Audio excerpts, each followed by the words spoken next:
Kenapa dia diam aja nih sambil nunggu gilirannya meninggal? Berarti kan selama ini dia tinggal bersama mayat-mayat anggota keluarganya yang memang sudah meninggal duluan kan, Wak? Apakah mungkin ini gara-gara kelaparan? Nggak mungkin. Hai, wassalamualaikum warahmatullahi wabarakatuh. Terima kasih sudah klik video ini. Oke, jadi di malam minggu ini aku akan menceritakan kisah yang belum lama ini lagi viral-viralnya dan menjadi perbincangan di banyak tempat. Dan tentunya banyak kali di-request sama Wawa semua, yaitu kisah kematian sebuah keluarga di Kalideres, Jakarta Barat. Kasus ini bisa dibilang super duper misterius, Wak, karena penghuni rumah yang berisi 4 orang itu ditemukan meninggal dunia dengan keadaan sudah mengering. Artinya apa? Mereka diasumsikan sudah meninggal dunia beberapa bulan yang lalu dan baru ditemukan warga di tanggal 10 November 2022 kemarin. Dan aku juga mau disclaimer di sini bahwa semua informasi yang akan aku sampaikan di sini aku rangkum berdasarkan hal-hal yang memang sudah diberitakan di media. Jadi bukan dari opini aku, Wak, ya. Dalam beberapa bagian masih banyak kali info yang belum lengkap karena memang kasus ini pun masih berjalan dan juga masih dalam penyelidikan polisi dan tim forensik. Nah, buat kalian yang udah penasaran gimana sama kisahnya dan apa nih kira-kira motif dibalik misteri kematian keluarga ini, sekarang tanpa berlama-lama kita langsung masuk aja ke ceritanya ya. Check it out. Diam. Pantatin Wawa kayak gitu. Hah? Kayak gitu, ya udahlah biar dia tenang ya kan dah.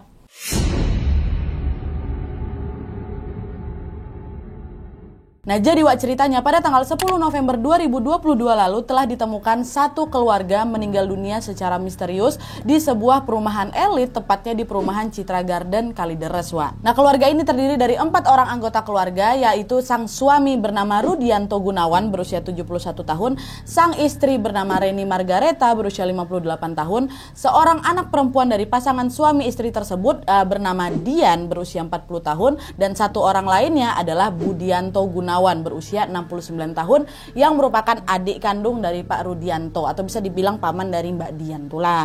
Nah, kronologi penemuan keempat jenazah ini, Wak, bermula dari laporan seorang warga yang lagi jogging nih dan kebetulan pula melewati rumahnya Pak Rudianto ini. Nah, si orang ini mencium bau menyengat yang sangat tidak wajar, Wak, dari dalam rumahnya Pak Rudianto. Dia mikir, jangan-jangan ada apa-apa di rumah ini ya. Mana rumah itu tutup rapat pula gitu kan. Dan kemudian orang ini melaporlah ke RT setempat. Nah, akhirnya di hari itu juga, tepatnya di hari Kamis 10 November 2022, sekitar jam 6 sore, Pak RT dan warga setempat pun menuju ke rumah Bapak Rudianto untuk mencari tahu. Mereka panggil-panggil lah itu kan, disebut-sebut namanya berkali-kali dari luar rumah.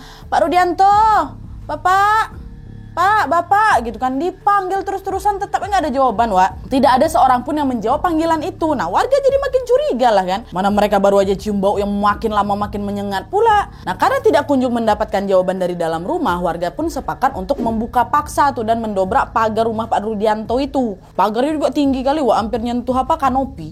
Nah, setelah berhasil masuk dengan cara menjebol pagar, mereka pun mau maju lah ini menuju ke bagian depan rumah. Nah, ternyata pintu rumah tersebut pun dikunci, Wak, dari dalam. Mereka panggil-panggil lah, kan ketok-ketok, Pak Rudianto, permisi, halo, katanya kan. Tetap juga nggak ada jawaban. Nah, karena pintu rumah tersebut ditutup rapat dan agak susah ngebukanya, Pak RT dan warga pun akhirnya mencongkel lah jendela yang ada di rumah itu. Dari jendela itu mereka langsung mengintip nih situasi di dalam rumah. Dan alangkah terkejutnya mereka ketika mereka melihat ada seorang mayat yang tergeletak di di rumah tersebut. Pak, mayat, Pak, ada mayat gitu. Udah nggak betul ini. Nggak salah lagi lah kenapa baunya busuk kali, ternyata ada mayat, Pak, katanya gitu. Waktu Pak RT nengok, iya ada mayat. Pak RT ini namanya Pak Siung, Wak. Nah, setelah itu Pak Siung pun langsung lah melapor ke Polsek Kalideres agar ditindaklanjuti lebih jauh lagi, kan. Nah, setelah mendapatkan laporan, Wak, polisi dan tim forensik Polsek Kalideres pun langsung lah meluncur ke alamatnya Pak Rudianto untuk olah TKP. Didobrak lah itu pintu rumah mereka kan, dan betapa terkejutnya mereka. Ternyata di rumah tersebut nggak cuma ada satu mayat yang ditengok pertama kali itu aja, enggak, ada 4 mayat ternyata, Wak. Dan mereka semua merupakan seluruh anggota keluarga yang tinggal di rumah itu. Nah, anehnya lagi, Wak, mereka berempat ini meninggal dunia masing-masing di lokasi dan posisi yang berbeda-beda. Di ruang tamu rumah itu, yang pertama kali ditengok sama orang-orang itu adalah seorang mayat laki-laki yang kemudian diidentifikasi sebagai Bapak Budianto, adiknya si pemilik rumah atau Pak Rudianto, ingat kan? Nah, selanjutnya polisi bergeraklah lagi menyisir area kamar tidur dan mereka menemukan 2 mayat, yaitu Ibu Margareta sama anaknya Mbak Dian. Dan posisi jasad mereka ini juga berbeda-beda, Wak. Bu Margareta ini ditemukan terbaring di atas tempat tidur, sedangkan Mbak Dian ini terbaring di lantai. Nah, selanjutnya penemuan mayat terakhir itu ada di kamar belakang, Wak. Ditemukanlah di sana mana Pak Rudianto, si pemilik rumah yang memang sudah dalam kondisi yang meninggal dunia. Dan setelah diperhatikan, wah ternyata beberapa jenazah tersebut ditemukan sudah dalam keadaan yang mengering dan telah melewati masa dekomposisi itu loh, atau pembusukan. Artinya apa? Artinya meninggalnya kan udah lama ya kan. Nah adalah tuh setelah penemuan itu, keempat jenazah ini pun langsunglah dibawa ke rumah sakit untuk dilakukan otopsi dan dicari tahu nih apa penyebab kematian dari satu keluarga ini. Nah terus beberapa hari kemudian hasil otopsi pun keluar Wak, dan disampaikan sama polisi bahwa di lambung keempat korban ini tidak ditemukan sisa makanan. Artinya apa? Keempat orang ini tidak makan ataupun minum selama beberapa hari sehingga membuat otot-otot dari para korban ini mengecil. Hal ini diperkuat dengan temuan dari Kapolsek Kalideres yang bernama Bapak AKP Bapak AKP Syafri Wak, yang mengatakan mereka ini tidak menemukan makanan ataupun apapun lah gitu di rumah korban nih. Iya, di rumah itu perabotnya sebenarnya ada, kulkasnya ada, tapi isinya kosong. Sama sekali kami tidak menemukan ada makanan, betul-betul kosong kulkasnya tuh, kata Bapak Kapolsek. Nah hasil otopsi ini Wak semakin membuat kasus ini makin janggal lah ya kan. Karena keluarga ini Wak bukan dari keluarga yang kekurangan sampai nggak bisa beli makan. Mereka tinggal di perumahan yang lumayan elit loh, dan kalau dilihat-lihat rumahnya juga tergolong bagus Wak. Bahkan perabotan yang ada di rumahnya aja masih banyak yang bisa berfungsi. Masa iya sesusah itu kau sampai nggak bisa makan berhari-hari ya kan? Pun kalau misalnya mereka nggak punya uang untuk makan ataupun nggak punya stok makanan, kan bisa itu minta ke tetangga kanan kiri, minta nasinya dikit aja jadilah. Atau yang paling gampang apa? Menghubungi keluarga dan kerabat terdekat. Aku pinjamlah duit kau dulu untuk beli makan, nanti ku ganti. Kayak itu kan biasa kayak gitu waktu ngekos. Tapi nyatanya Wak, kalau memang mereka ini meninggal karena tidak ada makanan, diketahui bahwa tidak ada upaya apapun dari keluarga ini untuk menghubungi orang lain kalau memang lagi kesusahan. Nah inilah Wak yang jadi kunci keanehan dari penyebab kematian keluarga ini. Logikanya kan gini, makanan itu kan kebutuhan dasar manusia kan. Ketika haus dan lapar, secara instingnya kita akan berupaya bagaimanapun caranya untuk bisa mengisi perut. Bukan diam-diam aja nggak makan apapun sampai meninggal kan Wak. Biasanya kan Wak kayak gitu. Nah ini kok mereka tidak gitu kan. Nah gimana ceritanya kalau memang mereka ini dengan sengaja nggak mau makan? Dan sebelum kita bahas ini lebih lanjut, kita masuk dulu ya ke latar belakang dari keluarga Kalideres ini. Masuk.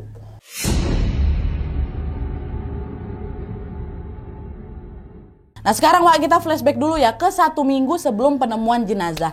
Pasti kalian semua udah bertanya-tanya, kok bisa keempat mayat ini baru ditemukan setelah beberapa minggu bahkan beberapa bulan meninggal kemungkinan? Apa tetangga kanan kirinya nggak kebauan? Nah jadi Wak, sebetulnya tetangga dekat dari rumah Pak Rudianto ini udah mencium bau-bau aneh sejak lama. Tepat ya pada tanggal 4 November tahun 2022, bau menyengat yang sangat busuk itu tercium sama salah satu tetangganya Pak Rudianto yang namanya Pak Roy. Tapi waktu itu Pak Roy mengabaikan begitu saja karena dia pikir oh itu bau bangkai tikus mungkin. Soalnya di sekitar perumahan mereka tuh memang banyak tikus Wak. Dan katanya bau itu tuh bukan yang bau kuat kali menyengat kali, tidak. Nah tetangga kiri kanannya Pak Rudianto yang lainnya juga tidak begitu menyadari keanehan dari keluarga ini Wak. Nah kan biasanya kalau tetangga sebelah rumah kalian jarang kelihatan keluar rumah, pasti kalian bertanya-tanya kan, kok jarang kali bapak itu keluar ya, kira-kira ini nggak pernah aku nampak, rumahnya sepi kali pun, kemana dia orang, kira-kira kan pasti berpikir kayak itu. Nah keanehan ini Wak tidak begitu dirasakan sama tetangga terdekatnya dari Pak Rudianto. Karena apa? Karena keluarga dari Pak Rudianto ini memang dikenal sangat-sangat tertutup dan jarang sekali bersosialisasi.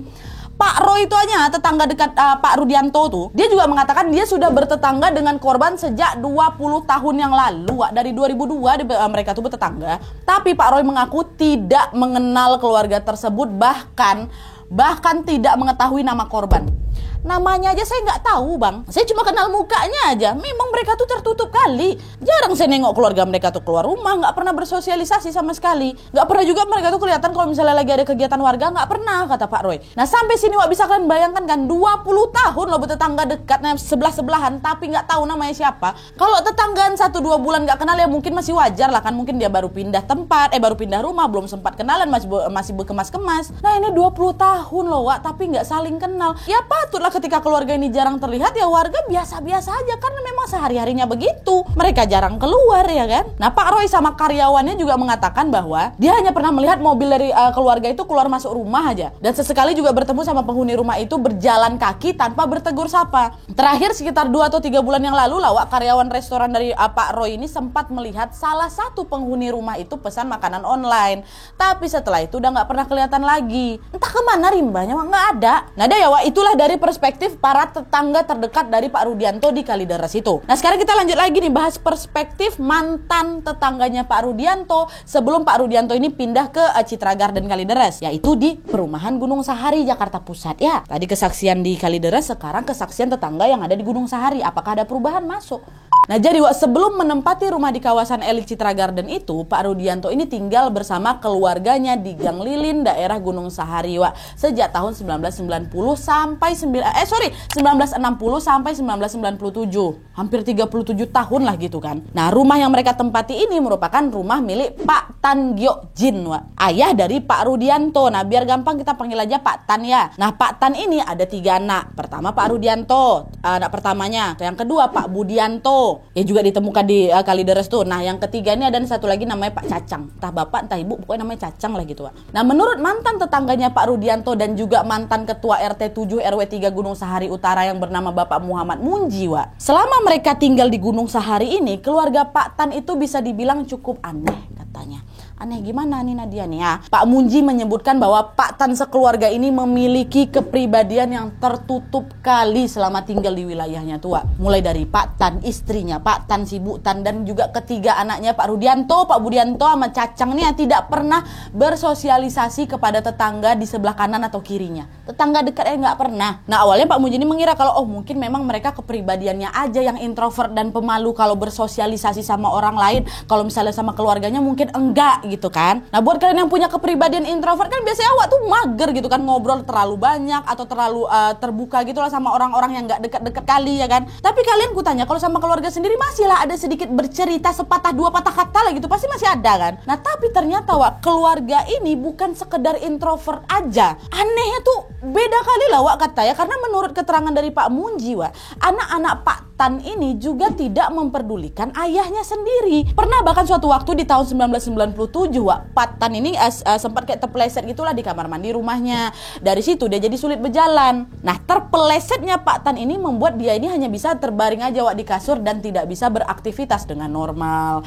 Dan sejak saat itu pula istrinya Pak Tan, yaitu ibu dari Pak Rudianto, which is Ibu Tan ini, jadi sering meminta bantuan sama Pak Munji, bukan sama anak-anaknya. Pak Munji maaf ya mengganggu waktunya, boleh saya minta tolong Pak? Ini saya mau antar suami saya ke rumah sakit tapi nggak ada kendaraan. Bingung saya Pak, saya mau panggil bajai aja tapi belum ketemu juga sampai sekarang. Belum ada juga yang lewat Pak. Kata, bisa tolong Bapak bantu? Itu kata istri Pak Tan. Nah Pak Munji pun menjawab, oh ya Bu, nggak apa-apa, nanti saya bantu. Kebetulan saya juga lagi nggak ada kesibukan. Ibu tunggu di sini dulu ya, saya jalan dulu nih ke sana. Nyariin bajai ya, bentar ya Bu. Ya itu kata Pak Munji sambil sedikit berlari lagi tuh menuju ke arah jalan raya untuk mencarikan bajai. Dah, gak lama kemudian Pak Munji pun balik lagi nih menaiki bajai dan membantu Pak Tan untuk naik ke bajai tersebut menuju ke rumah sakit. Anak-anaknya di mana Nadia? Di rumah. Di rumah. Dari situlah Pak Munji ini heran, gimana anak-anak kau tuh? Masa satu orang pun di antara mereka nggak ada yang kelihatan batang hidungnya ngurusin bapaknya lagi sakit? Padahal ini anak-anak kandungnya loh, kok nggak peduli sama sekali gitu gerutunya Pak Munji, Soalnya apa? Soalnya istri Pak Tan ini minta bantuan ke Pak Munji itu nggak cuma sekali minta cari bajai itu aja, enggak. Tapi sering kali sampai membuat Pak Munji ini terheran-heran. Kan emang aneh ya. Sewajarnya kalau kau tahu mama bapak kau itu sakit, minimal kau lah yang nganterin dia ke klinik terdekat kan. Kau bantulah dia, minimal belikan obat aja. Ini memang karena aku saking nggak pedulinya pakai gimana nih? Sampai bapak ke rumah sakit aja yang bantu nyariin bajai Pak RT. Bukan masih kecil, mereka waktu udah besar. Dan juga posisinya pada saat itu ketika tinggal di Gunung Sahari, kan Pak Rudianto ini udah menikah sama Bu Margareta, udah punya anaknya pun udah punya bini. Nah padahal juga nih waktu mereka tinggal di Gunung Sahari itu, posisinya Pak Rudianto ini udah nikah loh sama Bu Margaret, dan mereka berdua juga tinggal di Gunung Sahari itu. Biasanya kan kalau kita tinggal sama mertua tuh pasti ada kali perasaan sungkan gitu kan apalagi kalau lihat bapak mertua lagi sakit kan pasti ada perasaan, ya ampun kasihan kali lah bapak mertuaku nih, ya udahlah aku urusin aja lah semampuku, ku bantulah semampu aku, biarlah suamiku mungkin gak sempat ngurusin orang tuanya karena sibuk kerja gitu kan, biarlah aku yang bantu. Tuh pasti ada perasaan kayak gitu kan, normalnya kayak gitu. Tapi baik anak-anaknya maupun menantunya tidak ada satupun yang pernah terlihat memperdulikan kesehatan Pak Tan. Minimal belikan obat aja tuh gak pernah nampak batang hidungnya. Itu kesaksian tetangga sama Pak RT. Udah lah tidak lama setelah kejadian mencarikan bajai dan membawa ke rumah sakit itu, Pak Munji pun mendengarkan kabar bahwa Pak Tan sudah meninggal dunia.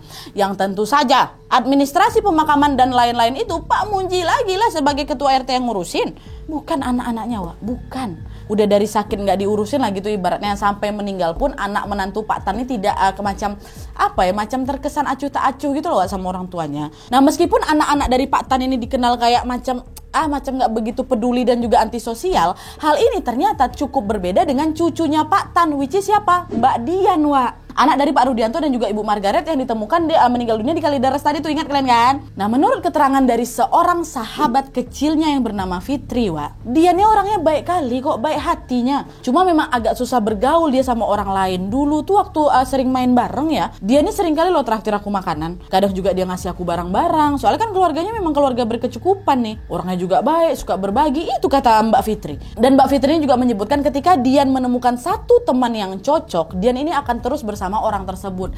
Dia tuh kalau berteman suka sama satu orang ya udah kayak gitu aja terus. Mainnya kan sama itu aja. Padahal pernah tuh kita main berempat kan, ada 2 kakak perempuan aku, tapi dia nggak bisa akrab sama mereka berdua, maunya tetap sama aku aja. Tapi dia aslinya baik kali kok dan sering berbagi juga sama aku, kata Mbak Fitri. Nah intinya Wak, karakter Dian ini agak cukup berbeda lah dari kedua orang tuanya yang sangat tertutup. Dan tidak berselang lama setelah kematiannya Pak Tan, Wak, istri Pak Tan yang memang tidak diketahui namanya ini atau dikenal sebagai neneknya dari Dian ini pun meninggal dunia karena sakit. Diduga waktu itu penyebab kematiannya karena terlalu lelah saat mengurusi Pak Tan yang lagi jatuh sakit dulu tuh. Nah di sisi lain juga istrinya sangat bersedih kali Wak ketika Pak Tan ini meninggal dunia, kata tetangga. Nah sejak meninggalnya kedua orang tuanya ini, Pak Rudianto sama Pak Budianto pun menjual lah rumah warisan orang tuanya di Gunung Sahari itu. Barulah habis itu mereka pindah ke Kalideres dengan membeli sebuah rumah di perumahan Citra Garden di tempat TKP itu. Dan setelah itu Pak Budianto, adiknya Pak Rudianto pun turut serta pindah ke Kalideres dan tinggal bersama keluarga kakaknya. Dan sejak pindah ke Kalideres itu, Fitri sahabatnya Dian tadi tuh loh Wak, Mbak Fitri itu tidak pernah lagi berkomunikasi dengan Dian hingga dia baru mendengar kabar bahwa Dian dan keluarganya telah meninggal dunia secara misterius.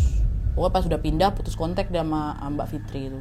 Nah sampai sini mungkin kalian udah ada yang bertanya-tanya kan Wak, apa iya sih mereka seansos itu sampai-sampai semua tetangga mengatakan hal yang sama? Terus gimana sama keluarganya? Masa nggak ada juga yang dekat sama mereka sama sekali? Nah akhirnya Wak, waktu itu polisi berhasil lah ini mengidentifikasi keluarga dari Ibu Margareta yang dikenal dengan nama Ibu Ria Astuti. Nah nggak pakai lama dipanggil lah Ibu Ria itu, ditemanin sama suaminya namanya Bapak Handoyo. Mereka dipanggil ke Polsek Kalideres untuk diinterogasi Wak. Nah waktu itu mereka ditanya, Ibu Riz, ini kami baru menemukan kakakmu Ibu Margareta dan keluarganya meninggal secara misterius. Coba ceritakan Bu ke kami hubungan kamu sama kakakmu kayak gimana? Apakah kakakmu pernah cerita sesuatu yang janggal gitu sebelum akhirnya mereka ditemukan meninggal? Tanya Pak petugas ini kan. Dan pas ditanya dengan pertanyaan seperti itu Wak, jawaban Bu Riz ini mind blowing. Oh saya selaku adik korban jarang berkomunikasi Pak. Terakhir itu kami berkomunikasi ya kurang lebih 5 tahun yang lalu lah. Setelah itu kami udah gak pernah lagi berkomunikasi. Itu katanya. Dan hal ini juga disampaikan ke wartawan ketika ditanya. Bayangin sama kalian Wak, hubungan Ibu Riz sama Ibu Margareta nih adik-beradik sampan gole ini, ternyata mereka tidak sedekat itu. 5 tahun tuh waktu yang lama kali loh Wak. Kok bisa-bisanya mereka gak kontakan selama itu ya? Apalagi sekarang kan komunikasi udah gampang kali kan. Beli pulsa, beli paket internet, langsung kontak mereka. WhatsApp kayak, telepon kayak, chat kayak gitu kan. Toh mereka ini juga sudah tinggal di kota besar yang dimana akses informasi itu udah mudah kali. Bukan di daerah yang sulit sinyal ya kan. Bahkan seenggak dekatnya kau sama keluarga kandungmu sendiri kan, paling nggak adalah itu momen ketemu di perayaan hari besar kah atau di acara keluarga kah gitu kan. Pas ketemu saling bertanya kabar, attend belayan, ini nggak ada sama sekali. Nah tapi Wak, meskipun demikian Ibu Riz mengaku tidak ada masalah nih sama Ibu Margareta. Mungkin Ibu ada masalah sama kakakmu, kenapa nggak pernah berkomunikasi kayak gitu? Ada pernah selek-lek? Oh enggak kok, enggak, hubungan kami baik-baik aja, nggak ada masalah. Dulu kami sering bercanda sebagai kakak adik ya, sekarang jarang berkomunikasi karena memang beliau tertutup aja, itu kata Bu Riz. Nah sementara itu Wak, Pak Handoyo suami dari Ibu Riz ini selaku adik ipar dari Ibu Margareta pun menambahkan, keluarga kakak ipar saya itu bukan keluarga yang susah kok sebenarnya, mereka berkecukupan kali. Jadi sepertinya nggak mungkin nih mereka meninggal gara-gara kelaparan. Kemungkinan ya karena mereka itu terlalu tertutup dan tidak berinteraksi kepada siapapun aja. Kalau memang dia kelaparan pastilah dia hubungin keluarganya. Itu kata Pak Handoyo. Nah dari sini bisa kalian lihat kan, bahkan keluarganya sendiri pun juga bingung kenapa mereka tuh sampai ditemukan meninggal dunia akibat kelaparan. Betul-betul kejadian yang sangat-sangat ganjil Wak. Nah tapi kalau misalnya kalian notice kan Wak, dari pihak keluarga pun sudah memvalidasi nih kalau kalau keluarga itu memang tidak suka bersosialisasi. Bukan hanya dari tetangga aja, keluarganya pun ngomong kayak gitu. Sepertinya ada sesuatu yang lebih dari sekedar kepribadian introvert. Bisa jadi macam gangguan psikologis lain atau kepercayaan lain yang membuat keluarga ini dengan sengaja mengisolasi diri dari kerabat dan juga masyarakat sekitar. Ya enggak sih, Wak?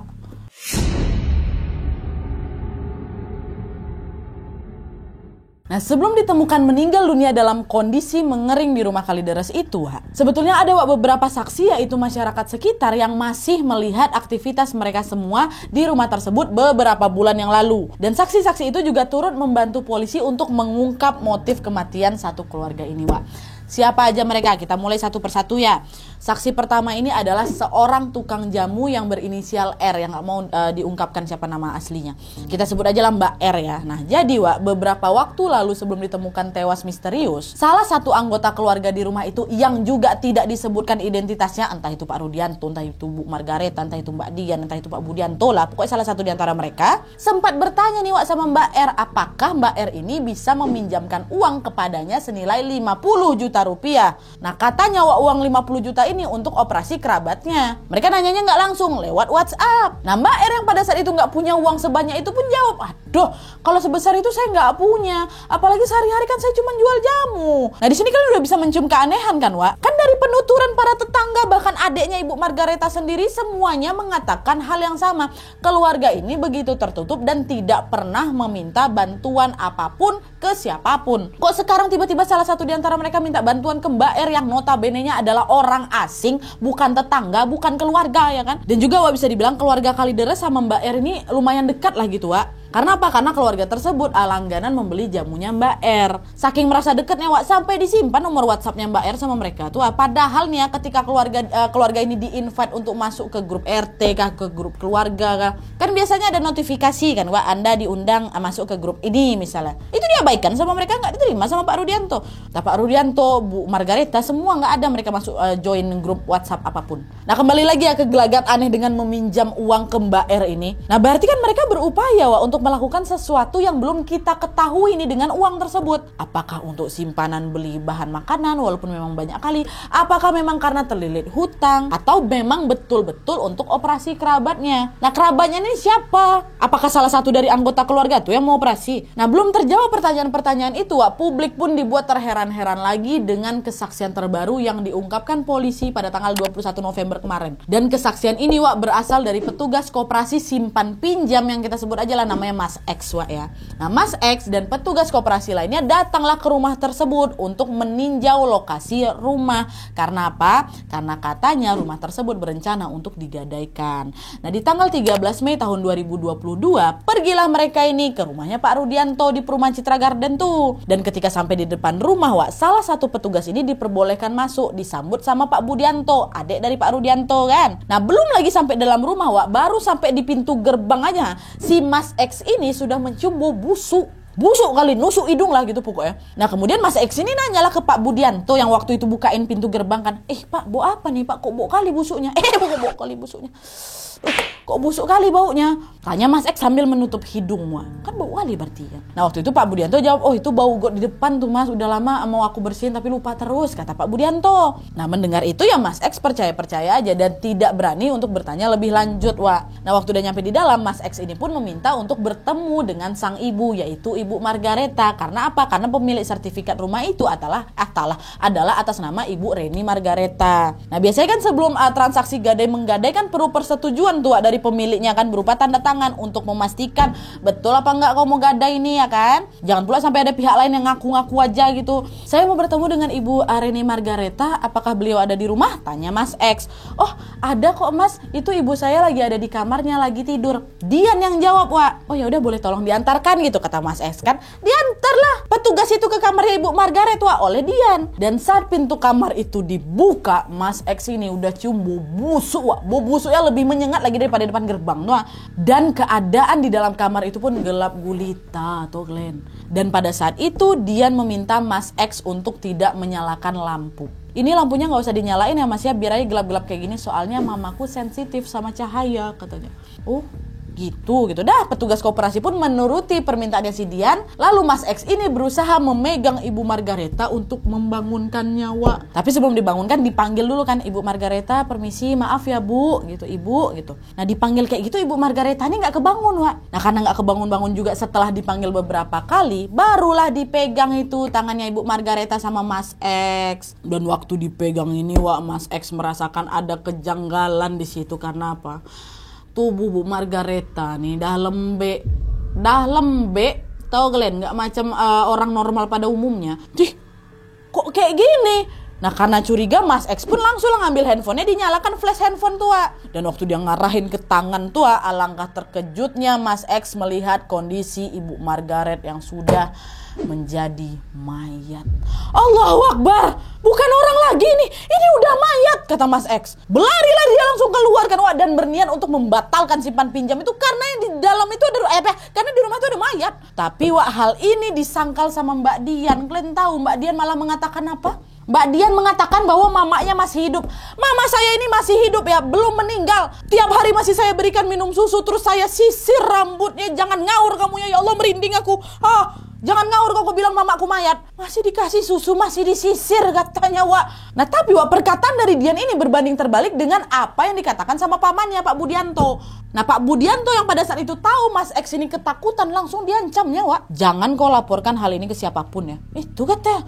Jadi ada nih, Wak, saksi yang melihat beberapa bulan sebelum mereka ditemukan mengering, tubuhnya Bu Margareta tuh udah lembek dan macam mayat. Ya Allah. Itu kesaksian pertama, Wak. Kesaksian berikutnya yaitu dari petugas pemandu jentik atau jumantik yang memang memeriksa rumah tersebut. Biasanya kan di komplek-komplek tuh, Wak, ada tuh semacam survei kualitas air gitulah. Harus diperiksa tuh air-airnya, apakah di genangan air itu ada jentik-jentik yang kelak bakal jadi bibit tumbuhnya nyamuk Aedes aegypti, itu penyebab demam berdarah kan. Dicek tuh, harus rutin. Nah, di bulan Agustus, Wak, petugas jumantik ini datanglah ke rumah Pak Rudianto dan mengecek kamar mandinya mereka. Pada saat itu petugas jumantik ini tidak menemukan keanehan sama sekali, Wak. Bulan Agustus ya, masih normal-normal aja. Meskipun pada saat itu dia tidak bertemu dengan semua penghuni rumah. Nah, kemudian 1 bulan berikutnya, tepatnya di tanggal 19 September tahun 2022, datang lagi lah si petugas jumantik ini untuk memeriksa kembali tuh kondisi bak mandinya Pak Rudianto, karena kan memang programnya harus tiap bulan kan, Wak. Nah, tapi di bulan September ini petugas tidak diperbolehkan masuk. Dimana ketika mereka sudah sampai di depan rumahnya Pak Rudianto ini, mereka langsung diusir sama salah satu penghuni rumah. Dia bilang,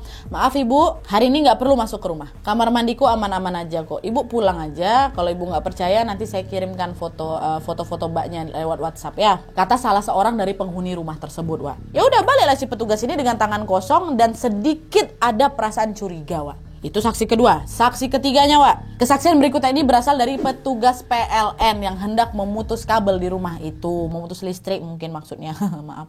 Nah, jadi, Wak, sejak bulan Agustus, menurut Pak Asyung, ketua RT setempat, keluarga ini sudah menunggak membayar listrik. Nah, 1 bulan berikutnya, tepatnya di tanggal 5 September 2022, seorang petugas PLN pun datanglah itu ke rumah Pak Rudianto untuk menagih biaya listrik yang memang sudah tertunggak.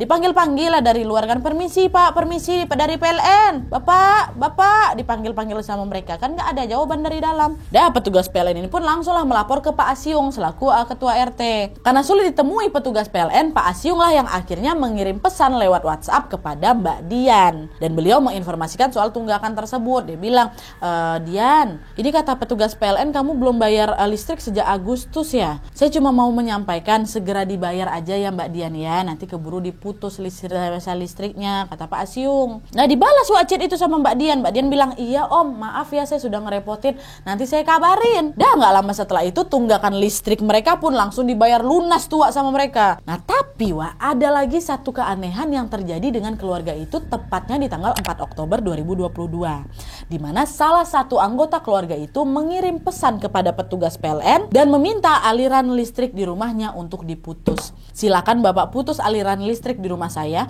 apabila ingin pemasangan baru saya akan menghubungi Bapak, gitu. Itulah kira-kira bunyi pesan yang memang dikirimkan penghuni rumah tuh ke petugas PLN, Wak. Nah, menindaklanjuti permintaan tersebut di tanggal 27 Oktober 2022, petugas PLN ini pun menghubungi balik tuh pemilik rumah untuk memastikan ini betulan nggak ini aliran listriknya mau diputus. Ini rumahnya udah kosong apa gimana gitu kan, pikir petugas PLN ini. Nah, tapi ketika dihubungi, WhatsApp tersebut sudah tidak aktif, cuma centang satu aja. Tanggal 27 Oktober. Barulah kemudian petugas PLN pun kembali mendatangi rumah tersebut di tanggal 9 November untuk melakukan apa? Pemutusan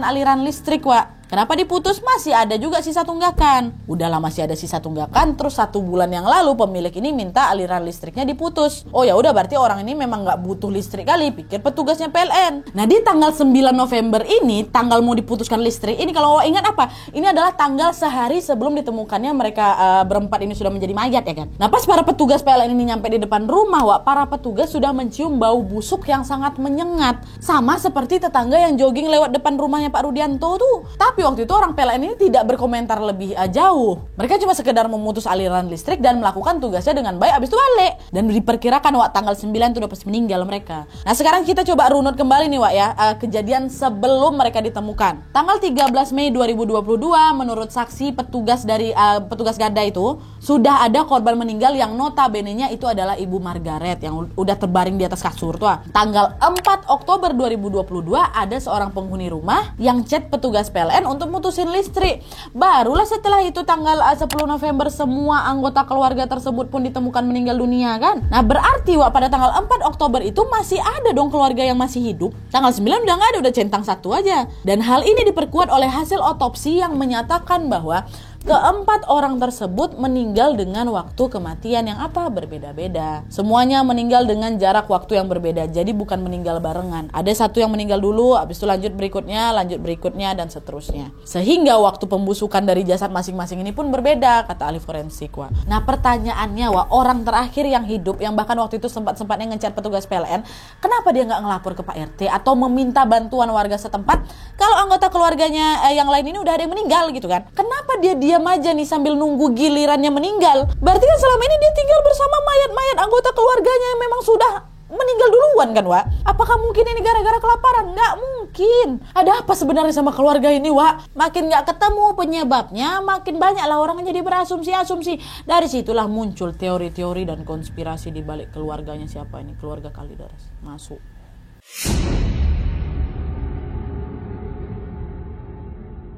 Nah, dari kejanggalan-kejanggalan satu keluarga di Kalideres ini, Wak, menimbulkan spekulasi dari berbagai pihak. Masyarakat pun mempertanyakan penyebab kematian yang kata polisi di awal tadi, apakah betul tewas karena kelaparan? Dan hipotesa ini pun langsung dilumpuhkan oleh bukti-bukti yang ada, yaitu polisi menemukan ada segunung sampah di dalam rumah tersebut, Wak. Katanya lama gak dibuang keluar, Wak, sampah-sampah tuh. Ada mungkin 6 bulanan mereka menimbun sampah dalam rumah tuh. Dan di antara sampah-sampah ini, Wak, banyak juga ditemukan sampah-sampah organik seperti sisa-sisa makanan dan juga nota pembelian makanan melalui layanan antar. Logikanya gak mungkin lah mereka kelaparan, orang mereka masih bisa beli makanan lewat pesan antar kok. Dan hipotesa ini, Wak, juga dibantah oleh Pak Handoyo selaku adik ipar dari korban tadi. Jadi nggak mungkin mereka ini mati karena kelaparan, Wak. Tapi beda lagi dengan asumsi bahwa mereka ini dengan sengaja melaparkan diri, tidak makan dan tidak minum. Dan keanehan yang lain, Wak, di dalam rumah itu polisi juga menemukan beberapa benda-benda yang cukup aneh. Misalnya ada satu mangkok, Wak, satu mangkok berisi kapur barus diletakkan gitu aja di atas meja makan. Dan selain itu polisi juga menemukan beberapa lilin-lilin berwarna merah yang tidak jauh dari mangkok kapur barus itu. Dan terakhir, Wak, ada banyak kali bedak bayi sekitar 2 kardus gitu, Wak, yang berserakan di dekat dapur rumah tersebut. Dan dari sana petugas pun berasumsi, oh mungkin kapur barus dan juga bedak bayi ini digunakan untuk menyamarkan bau busuk dari dekomposisi atau proses pembusukan anggota keluarga yang meninggal ini. Tapi yang membuat kasus ini semakin janggal, bedak bayi tersebut itu tidak ditemukan tertabur di badan-badan mayat. Kalau memang itu untuk menyamarkan bau, harusnya kan dituangkan tuh di atas badan mayat, kan enggak. Nah terus buat apa bedak bayi ini? Nah itulah Wak masih menjadi misteri dan dalam proses penyelidikan sampai saat video ini dibuat ya. Tapi Wak ada juga teori yang mengatakan mereka ini sudah mempersiapkan barang-barang tersebut karena sengaja ingin meninggal tanpa makan dan minum sampai mayatnya ini tidak ditemukan oleh siapapun. Nah teori yang sengaja tidak makan dan minum ini dikaitkan dengan kepercayaan dari sekte tertentu Wak. Seorang pakar forensik yang bernama Bapak Handoko Gani, beliau menduga satu keluarga ini menganut kepercayaan Santara Wak, yaitu sebuah kepercayaan yang berasal dari India yang misinya adalah fasting to death atau bersumpah untuk tidak makan dan minum sampai betul-betul meninggal. Nah tujuannya apa? Tujuannya agar kelak mereka langsung mendapatkan kehidupan yang moksa gitu loh, atau bebas dari segala urusan duniawi. Dan teori lain yang dikutip dari seorang pengguna Quora bernama Arianto menyebutkan kemungkinan korban ini meninggal karena keracunan bedak bayi Wak. Di TKP itu banyak sekali ditemukan bedak bayi atau talcum powder. Nah menurut Mas Ari Wak, bedak bayi yang digunakan di pasaran akhir-akhir ini berbahan baku cornstarch Wak, atau bahasa Indonesianya pati jagung. Nah terus hubungannya ini apa Nadia? Jadi bedak bayi generasi baru ini lebih eco-friendly Wak, dan kemungkinan tidak ditemukan jejak yang tersisa di perut keempat korban Kalideres. Perut, lebih tepatnya di usus manusia, ini merupakan dunia bagi 100.000 triliun mikroba yang berasal dari 200 hingga 8.000 spesies yang berbeda. Nah setelah korban ini meninggal Wak, mikroba usus ini tidak ikut mati, tetapi dia terus berkembang dan memakan apa saja yang tersisa. Nah singkatnya teori menurut Mas Ari ini adalah keluarga tersebut sengaja mengkonsumsi bedak bayi untuk bunuh diri Wak, secara alami atau secara biologi. Nah gimana kalau udah mulai pusing Ren belum? Jadi bukan keracunan, kemungkinan dia bunuh diri pakai bedak bayi itu katanya. Dan selain teori aliran sekte sengaja meracuni diri sendiri secara biologis, ada juga teori yang menyebutkan kejadian di Kalideres ini adalah kasus pembunuhan, bukan bunuh diri. Kok bisa Nadia? Nah jadi kan tadi diungkapkan oleh polisi waktu kematian antar anggota keluarga ini kan berbeda-beda kan. Dan setelah diselidiki Wak, urutan kematiannya itu adalah Pak Rudianto dulu nih yang meninggal. Kemudian diikuti Ibu Margaret. Abis itu Dian, barulah terakhir Pak Budianto. Nah di teori pembunuhan Wak, bisa jadi ketiga korban ini dihilangkan dulu nyawanya oleh korban terakhir yang hidup, yaitu siapa? Pak Budianto. Hal ini didukung fakta-fakta bahwa Pak Budianto ini selalu berusaha menggadaikan barang-barang berharga milik kakaknya itu. Di awal tahun ternyata diketahui Pak Budianto ini telah menjual mobil milik kakaknya di sebuah showroom di Jakarta. Dan terakhir di bulan Mei ketika petugas koperasi Mas X itu datang Wak, ternyata Pak Budianto lah yang menghubungi dan berencana untuk menggadaikan rumah kakak iparnya itu Wak. Nah kira-kira Wak, dari beberapa teori-teori tadi menurut kalian teori mana yang kemungkinan paling benar atau paling mendekati lah setidaknya? Kalian tulislah di kolom komentar di bawah Wak ya. Dan sampai saat ini pun proses penyelidikan dari keluarga Kalideres ini masih dalam proses. Semoga lekas ditemukan titik terangnya, amin ya robbal alamin. Oke Wak,